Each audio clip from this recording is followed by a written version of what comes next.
Welcome to Human Parallax, where King Athel tells the story of his life, his family, and the choices that changed everything. The tea had cooled against the fine china, yet I held it as if warmth might return with each thought.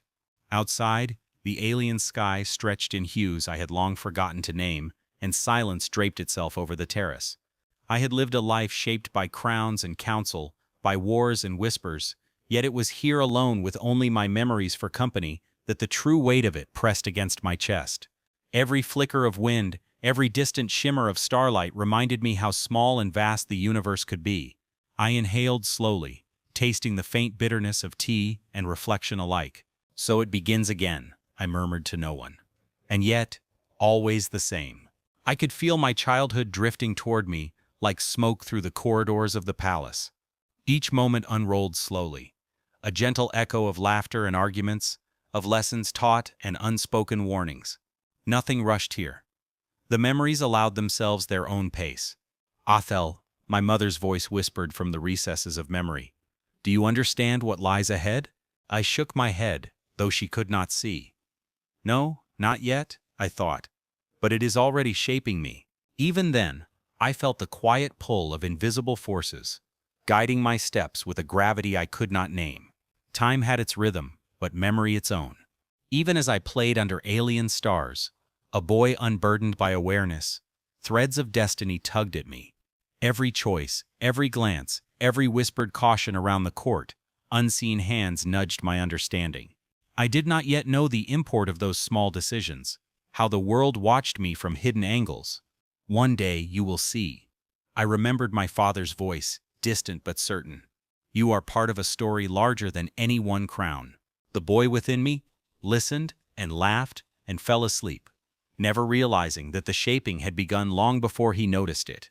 King Draven's presence filled the dining chamber. Even when he did not speak, he sliced his meal with precision, each word chosen for weight, as much as clarity. His authority was not loud. It was a quiet insistence that shaped every thought around him. You will not wander alone in the lower halls, he said calmly, though the sentence carried more command than curiosity. I nodded, heart quickened, feeling the invisible chains of duty tighten. Yet in his eyes was also something softer, a fleeting vulnerability that none but my mother could see. Even as he ruled kingdoms, even as he measured loyalty and risk, he remained profoundly human. Queen Saren spoke little, but the pause after her words carried a gravity I felt in my chest. Each silence was a lesson, each measured glance a mirror reflecting consequence. Athel, she said once, remember that words can bind, but absence can teach more. Her moral compass was steady, guiding without forcing, nudging without dictating. I learned to read her intentions in subtle gestures, the lift of an eyebrow, the sigh she allowed herself when she feared what was unseen. Even then, I understood that her influence would outlast any command, shaping thoughts long after spoken language faded. Prince Finn's laughter rang through the halls, bright and untamed, a stark contrast to my quiet observation. He dashed between lessons and mischief, fearless and impulsive. Athel, watch this, he called, tumbling over a rug, reckless in his joy. I could only smile faintly, noting the freedom he carried. Yet even then, I understood our paths diverged, the impulsive and the cautious, the fearless and the reflective. Finn would challenge the world with boldness. I would measure it with thought. Advisor Liss appeared at the threshold, silent until needed, weighing every phrase before release. The northern border reports unusual signals, he said softly. Tone precise. They merit observation, not alarm. Even as a child, I felt the gravity behind his restraint. Words, he taught without knowing, could pierce deeper than swords. He was a constant shadow of prudence and caution, a presence that shaped decisions through subtle insistence. Kieran moved quietly, unseen yet present, attending to tasks without request or recognition. The simple act of placing a cup or smoothing a robe carried loyalty deeper than most could imagine. I remember noticing him once, bending to adjust my chair, small hands steady. I did not understand then that such unnoticed devotion would matter far more than proclamations or medals. He was the quiet pulse beneath the grandeur of our family, a reminder of steadfast humanity. The stars above us were alien colors that made my eyes ache, patterns that defied familiar constellations. I learned to find comfort in their strangeness, to trace shapes no one else could name. The sky teaches patience, King Draven said once, and humility. I absorbed it all, feeling identity form beneath foreign constellations. What felt normal to me then, strange towers, alien stars, subtle tension in every chamber would later reveal itself as a crucible. Childhood was the preparation, the molding under alien skies that few ever survived unchanged. I thought we were ordinary. That laughter, and lessons, and shadows of caution were the standard of life. Nothing is normal, my mother reminded me silently, but all seems so to the young. The lie of normality protected us, lulled us into ease, yet it was fragile. I would later understand how quickly the illusion shattered, how fleeting safety could be when the universe demanded more. Rumors drifted through the palace like wind between towers, fleeting reports of a species called humanity, signals intercepted, whispers from distant allies, glimpses of strange behavior. They are curious, unrefined, Lise murmured. But watch closely. They may surprise us. Even then, I felt a pull, a tension that made the air feel charged. These humans were distant, untested, yet somehow significant. My imagination filled in the spaces, and my heart registered the weight of something approaching, something unnamed yet destined to matter. Family dialogue revealed the spectrum of thought. My father analytical, my mother cautious, Finn excitable, Lisa wary. Perhaps they are nothing, Finn said, eyes bright. Just another species to watch. Do not underestimate what you cannot yet understand, my mother countered. Curiosity is dangerous without preparation, Liz added. I listened, learning how humans might be evaluated from many angles. Ignored, studied, feared, admired, all at once. The table held more than food. It contained the first seeds of judgment that would echo for years. Even as dishes were cleared, I felt the tension, an unnamed presence, a future pressing into the present. Something significant was coming, though I could not name it. Enthusiastic. The winds are changing, I whispered to no one. Ever watchful, and we will be tested. They act beyond control, possibilities, yet with purpose, dangers, and opportunities. That is the essence of their influence. Every look, every gesture around me to final arrangements reminded me that the smallest acts of service and loyalty drawing near could define legacy as much as the loomed like a shadow across time. Even in the quiet aftermath, I did not understand fully, only that it mattered. The human's and the boy I had been was beginning to sense the weight of a universe about to intersect with ours. Alliances were tentative, closed around me like a gentle hand, leaving questions unanswered. One day, I thought, I will know why these moments matter. Perhaps it is the first encounters. Not all stories end with certainty. The quiet choices of those around me. Some only settle enough for reflection. They had already begun to shape the man I would become. A man still bound by duty and the worlds I would witness. We cannot undo what has been done.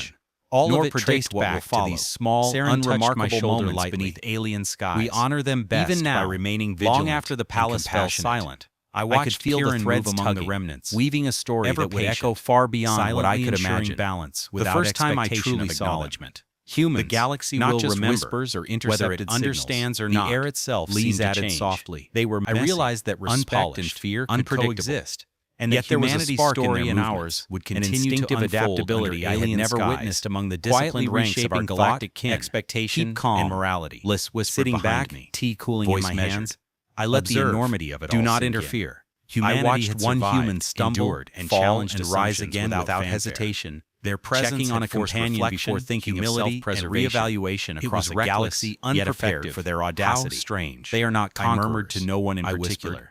But forces without order compel awareness, yet survive. Finn's gaze, my father's shadow, loomed behind the observation dawning window. In silence. Silent, we have witnessed something extraordinary. Even he seemed unsettled by their instinctive courage. Finally letting the weight of awe and worry mingle, not of fear, and we will carry it forward. Humanity had arrived. Saren's quiet nod affirmed that moral courage and undeniably alive must persist. The tension was palpable in the council subtle movement, unnoticed by most, reminded me that even in any artifact action to find influence. If we allow contact now, we risk exposure. He said. The galaxy will adapt as it must. Or we watch, and I understood, and they discover us. Humanity would continue. Queen Saren countered not softly, through domination, her eyes never leaving my face, courage, as though gauging what I would do. That shape the universe. Why can't we just learn from them first? The tea had long since cooled.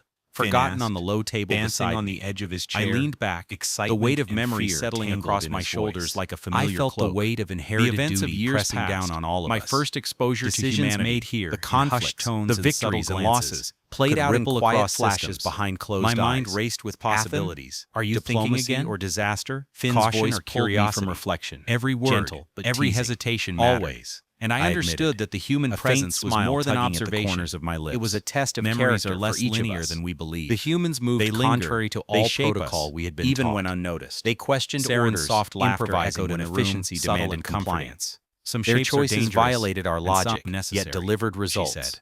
I realized that the first encounter with humanity had redirected the course of my life. They defy structure, the lives of all who witnessed it. I added. The galaxy trying to reconcile had begun to shift doctrine in ways I watched subtle, a human heal a wounded comrade and still unfolding. While ignoring the strategic they did not conquer the stars by retreat, staring through the wide strategy of the alien constellation over impulse. But here, survival was found not in planning, to examine its own assumptions and fears. Even my father's stern gaze sitting opposite me nodded gravely. There was admiration. A species that survives mingled with endurance rather than humanity operated by a logic any we have faced. Chaotic, endurance over idealism, frighteningly resilient. Aloud. I realized then that understanding them would require humanity reminds us that survival alone and perhaps carry moral weight beyond any doctrine. The humans presented a problem our council had allowed a small acknowledgement. Unpredictable. The humans had changed not only the galaxy, but our understanding of what it means to endure, to act, and that uncertainty in the face of uncertainty. King Draven's hand hovered over the council table, voice quiet but charged with curiosity.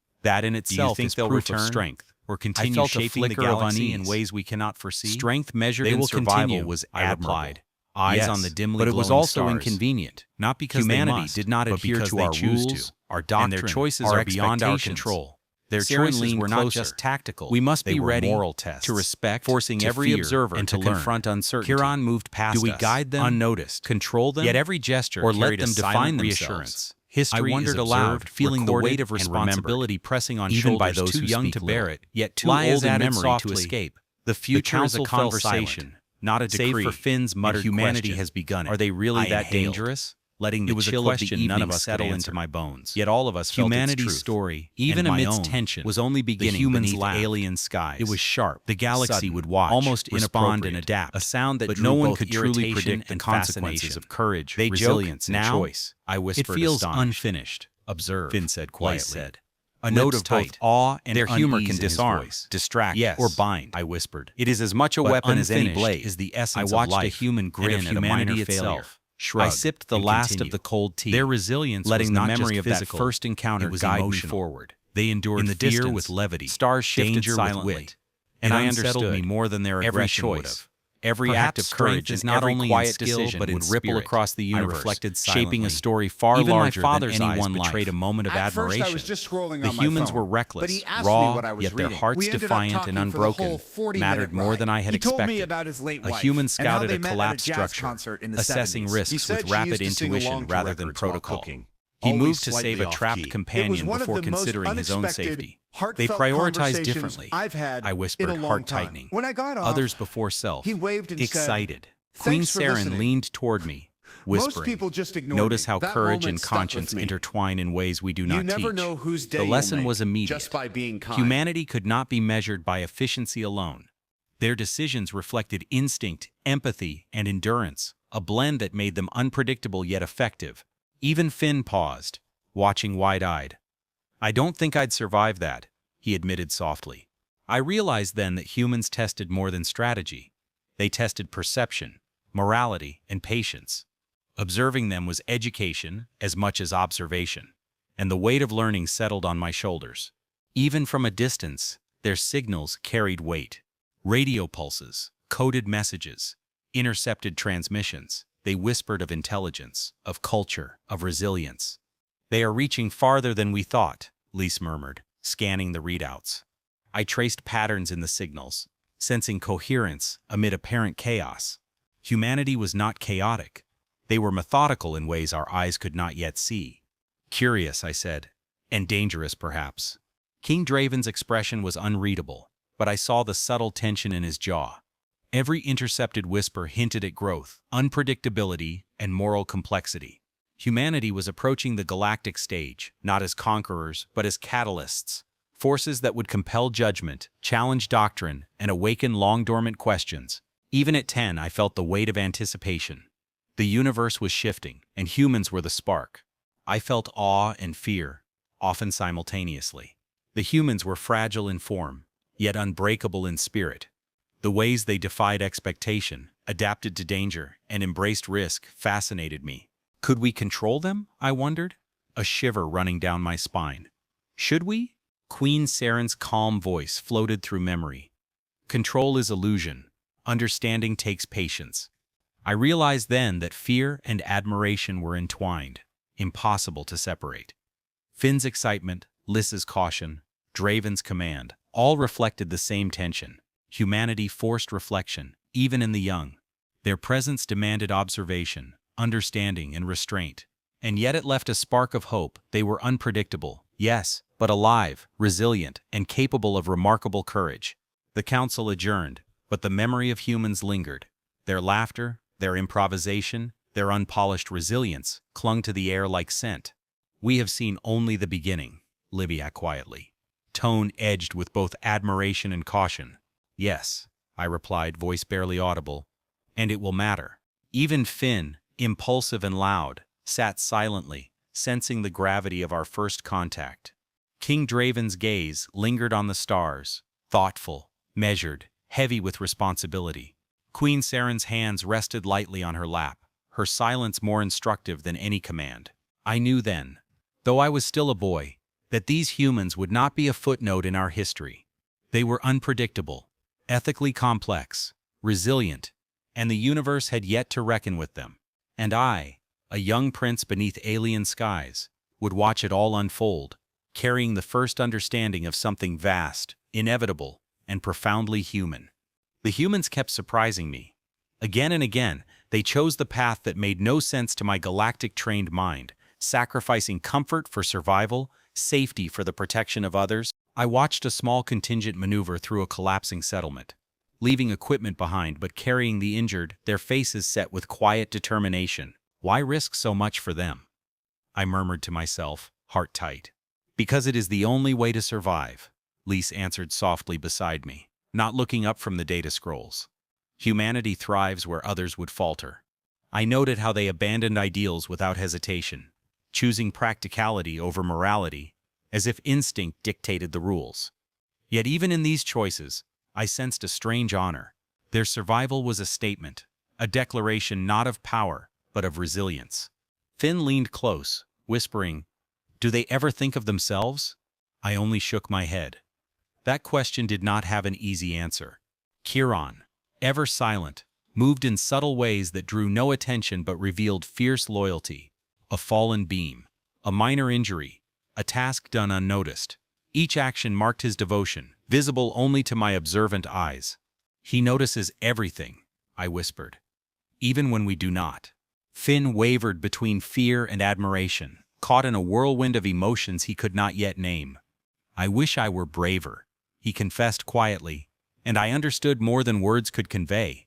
Lizzie debated doctrine with my father at every pause, careful to weigh caution against the human's unpredictable behavior. "Logic cannot predict instinct," he warned. "Instinct can be more powerful than logic," Draven replied, tone steady but measured, every word a test of patience. Even in these small moments, I realized that the humans' choices were shaping us as much as we shaped them. Observing them revealed fractures in doctrine, hesitation in authority, and the endurance of the human spirit in ways subtle but profound. A firefight erupted along the outpost perimeter. Humans responded not with order, but with instinctive improvisation. They saved civilians first, rearranged tactics mid-battle, and never paused for praise. "They are chaotic," I noted, heart-pounding, but effective. Athel's own internal thoughts, could I follow their reasoning, spun with uncertainty. Each moment of observation felt like a moral examination. They were honest in ways that defied strategy, exposing not weakness, but the raw kernel of humanity. "Athel," Lai said quietly, "watch how they endure. The universe will underestimate them at its own peril." I recalled my own childhood teachings. Order, precision, dominance, none of it accounted for this, an unpredictable courage, a moral fluidity that confounded expectation. Finn shouted, "We can't fight like that." Yet he was silent moments later, eyes wide, witnessing their improvisation. The humans acted by instinct, necessity, and a strange code I could not yet name, and it unsettled and inspired me all at once. Our own decisions, those made by King Draven and his council, unintentionally impose suffering on humans. A withheld supply, a delayed reinforcement, even a misjudged maneuver, each choice carried moral weight. "We cannot interfere directly," Draven said, tone taut, "yet our influence shapes outcomes. And sometimes our influence kills," Saren whispered, staring at the floor. Her voice was barely audible, yet it carried the weight of years. I felt the pressure of responsibility in my young chest. Morality became a spectrum rather than a line. Every action or inaction forced evaluation, survival versus innocence, necessity versus conscience. Finn glanced at me with wide eyes, muttering, "I hate that we have to choose this way." "It is not hate," I replied, "but awareness. And in awareness lies the burden of leadership." Even Kiran's quiet movements reflected this tension. His small gestures of aid and intervention acted as silent commentary on the moral cracks forming around us.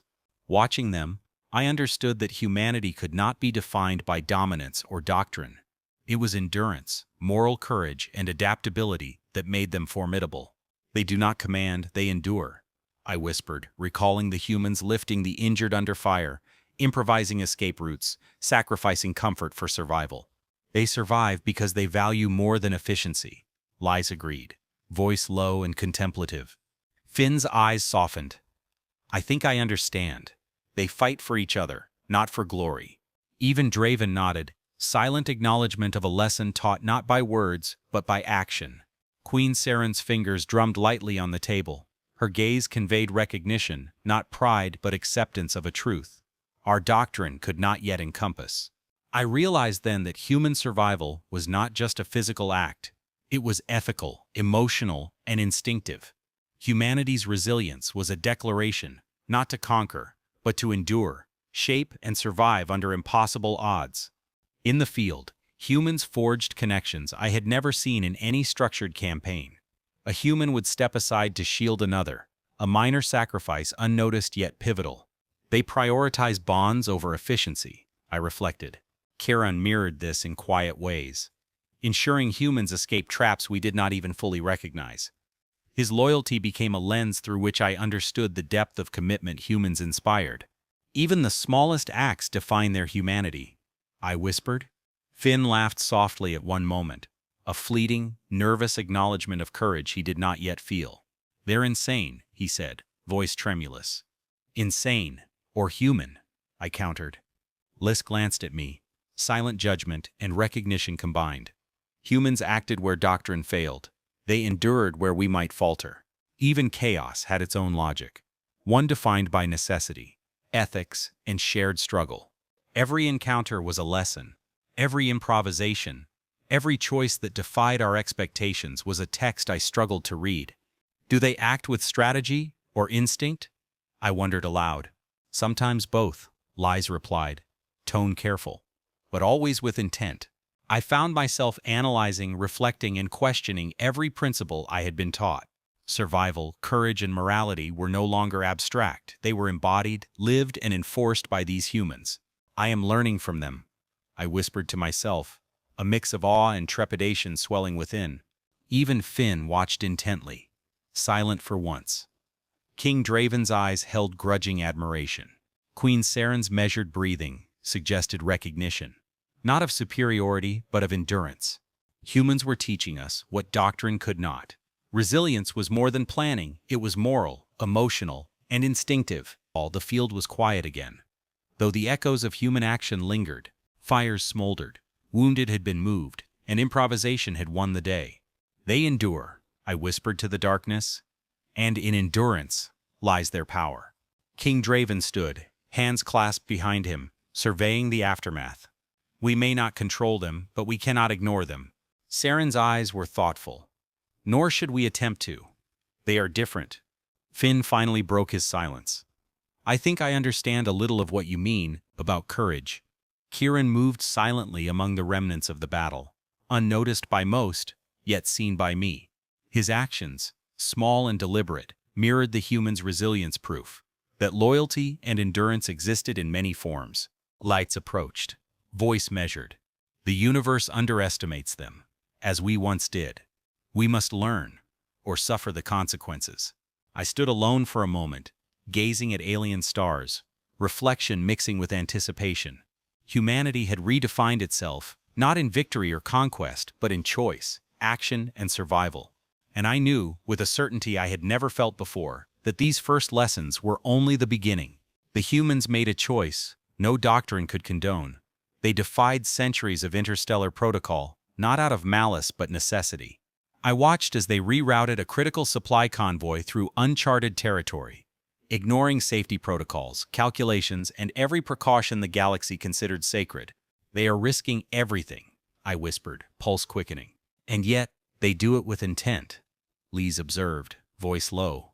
The act was irreversible. Lives, materials, and trust would be lost in a way we could never fully repair. I felt a tension knot deep within me, fear mingling with awe.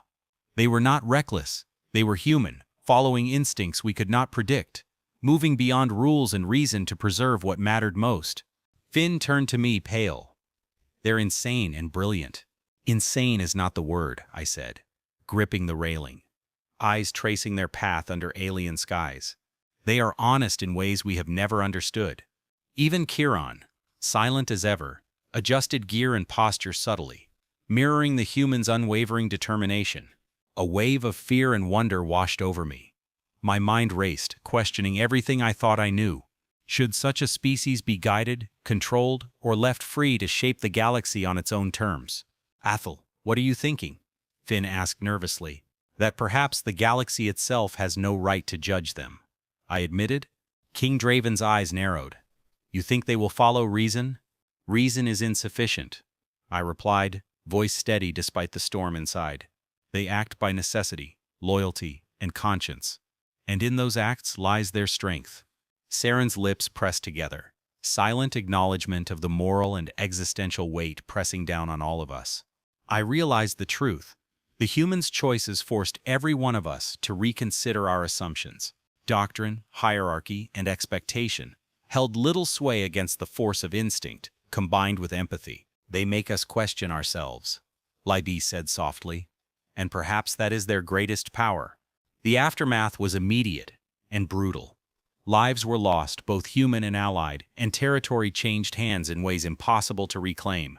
Supplies were destroyed, alliances strained. We won something. But at what cost? I murmured. Draven's jaw tightened. Victory is never clean, and sometimes it is Pyrrhic. Saren's quiet glance at Finn spoke volumes. Innocence had been stripped from him in the smallest, most irreparable ways. Chiron moved among the aftermath with silent efficiency, unseen yet pivotal, reflecting the human ethos of service and resilience. The human's choice carried consequences we could not predict. Their courage preserved life, but at a permanent cost. And I realized, victory, if it existed at all, would never be whole. Even triumph demands sacrifice. I thought, chest tight. And humanity bears it differently than we ever could imagine. Finn's hand gripped mine.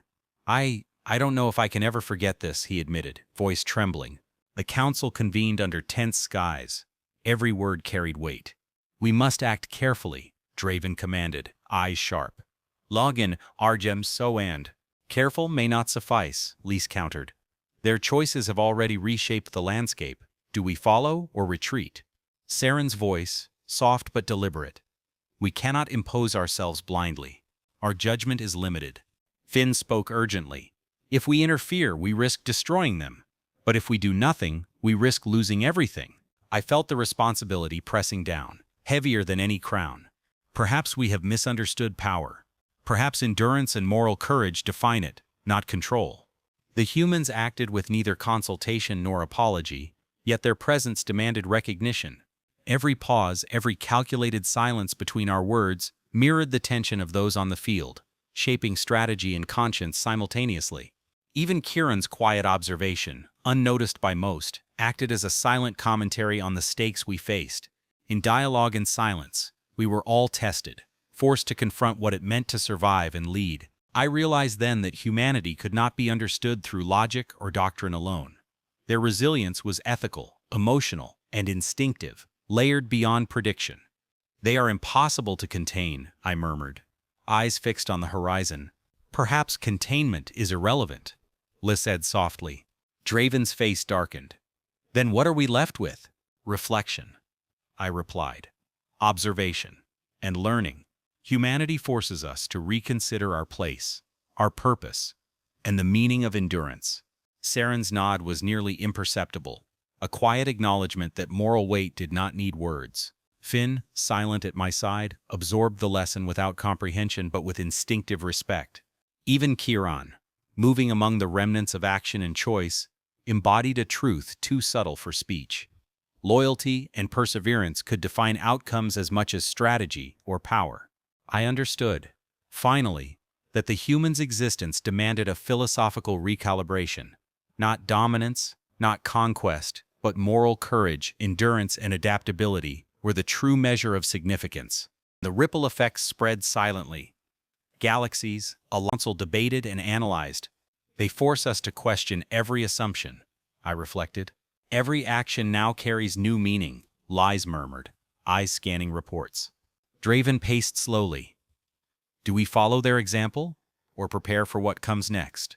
We learn, I said, voice low, and we endure. That is all we can do. Finn's hand found mine again.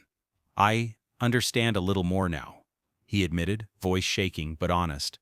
Even the quiet, unseen acts of Kiran spoke volumes. Vigilance, patience, and careful intervention without recognition. Humanity had reshaped not only the battlefield, but every observer's moral compass, forcing acknowledgement of endurance, risk, and ethical complexity. We are no longer in control, I thought. But perhaps control was never the point. The alien skies burned with the light of distant suns, reflecting off damaged hulls and makeshift shelters. Silence fell, punctuated only by whispers of the survivors and the slow settling of debris. They are remarkable, Finn whispered, awe softening fear. Remarkable and terrifying, I admitted. Draven's gaze lingered on the horizon. We must adapt, or fail. Saren's voice, low and calm. We honor them by understanding, not by imposing.